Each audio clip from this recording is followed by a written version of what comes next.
नमस्कार। आज़ादी का अमृत महोत्सव भारत के महान स्वतंत्रता सेनानियों की संक्षिप्त जीवनियाँ। महाराष्ट्र राज्य शिक्षक महामंडल और सातारा जिला हिंदी अध्यापक मंडल के संयुक्त तत्वावधान में चली इस प्रेरक और ज्ञानवर्धक श्रृंखला में मैं सौ उज्ज्वला जनार्दन मोरे विठामाता विद्यालय कराड़ आपका स्वागत करती हूँ।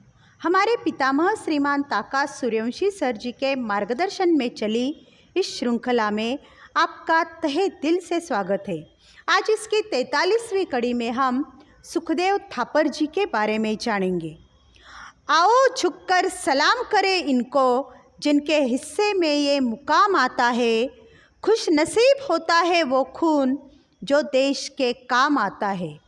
सुखदेव थापर भारत के वे सच्चे सपूत थे जिन्होंने अपनी देशभक्ति और देश प्रेम को अपने प्राणों से भी अधिक महत्व दिया और मातृभूमि के लिए प्राण न्यौछावर कर गए। इन्होंने ही लाला लाजपत राय जी से मिलकर चंद्रशेखर आज़ाद जी से मिलने की इच्छा जाहिर की थी। उन्हें भगत सिंह और राजगुरु के साथ 23 मार्च 1931 को फांसी पर लटका दिया गया था। सुखदेव थापर का जन्म पंजाब के लुधियाना शहर में 15 मई 1907 को एक हिंदू परिवार में हुआ था। इनके पिता रामलाल थापर जी सुखदेव के जन्म से 3 माह पूर्व ही इनका स्वर्गवास हो गया था। इनकी माता का नाम रल्ली देवी था। इनके ताऊ अचिंतन राम ने इनका पालन पोषण किया था। सुखदेव की ताया जी ने भी इन्हें अपने पुत्र की तरह पाला था। सुखदेव भगत सिंह की तरह बचपन से ही आज़ादी का सपना पाले हुए थे। ये दोनों लाहौर नेशनल कॉलेज के छात्र थे। दोनों एक ही वर्ष पंजाब में पैदा हुए थे और एक ही साथ शहीद हो गए थे। भगत सिंह और सुखदेव में प्रगाढ़ दोस्ती थी और दोनों जीवन के अंतिम क्षणों तक साथ साथ रहे थे।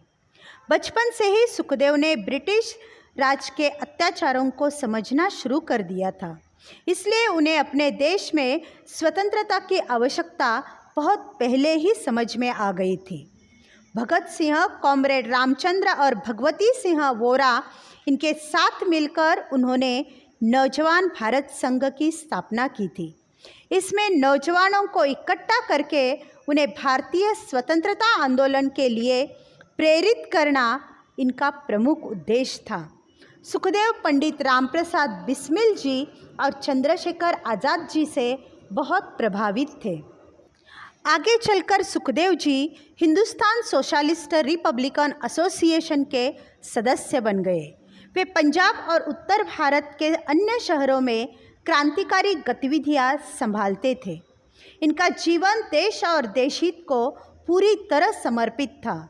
उन्होंने लाहौर के नेशनल कॉलेज में युवाओं को भारत का गौरवशाली इतिहास बताकर उनमें देशभक्ति की भावना जगाने का काम भी किया था। सुखदेव ने तब बहुत सी क्रांतिकारी क्रियाकलापों में भी भाग लिया था। लाला लाजपत राय साइमन कमीशन के विरोध में उन्होंने एक रैली संबोधित कर रहे थे। तभी जेम्स स्कॉट ने वहाँ लाठीचार्ज करना शुरू कर दिया, जिसके कारण लाला जी को भी कई चोटें आई, लेकिन उनका भाषण बंद नहीं हुआ। लाला जी ने कहा, मुझ पर लगने वाली एक एक लाठी अंग्रेजों के ताबूत में लगने वाले एक एक कील के समान होगी। और उसके साथ वंदे मातरम की जयघोष होता रहा। लाला जी की चोटों की वजह से बहुत ही स्थिति गंभीर हो गई और इसी में लाला जी का स्वर्गवास हो गया। लाला लाजपत राय जी के मौत का बदला लेने के लिए जेम्स ए स्कॉट को मारने की योजना बनाई गई। रणनीति के मुताबिक क्रांतिकारी जयगोपाल को स्कॉट की पहचान करानी थी। 17 दिसंबर 1928 का दिन सुखदेव, भगत सिंह और राजगुरु लाहौर जिला पुलिस के मुख्यालय के बाहर इंतज़ार कर रहे थे। जयगोपाल ने एक पुलिस अफसर की तरफ इशारा किया। इशारा मिलते ही तीनों ने उसे गोलियों से भून डाला।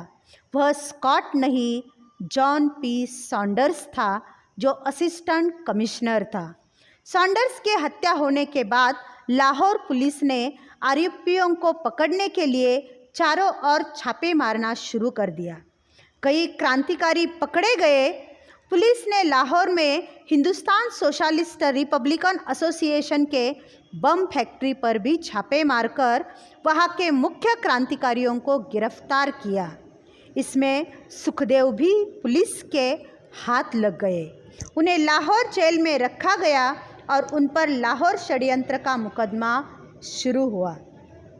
लाहौर जेल में चलने वाली सुनवाई आगे नहीं हो सकी क्योंकि जेल में मिलने वाले खराब गुणवत्ता के खाने को और जेलर के अमानवीय व्यवहार के लिए कैदियों ने भूख हड़ताल शुरू कर दी थी।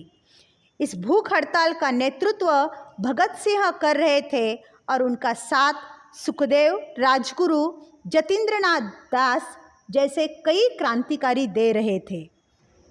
यह भूख हड़ताल 13 जुलाई 1929 को आरंभ की गई और 63 दिन तक चली रही, जिसमें जतींद्रनाथ दास शहीद हो गए और जनता में इसके कारण भयंकर आक्रोश फैल गया था।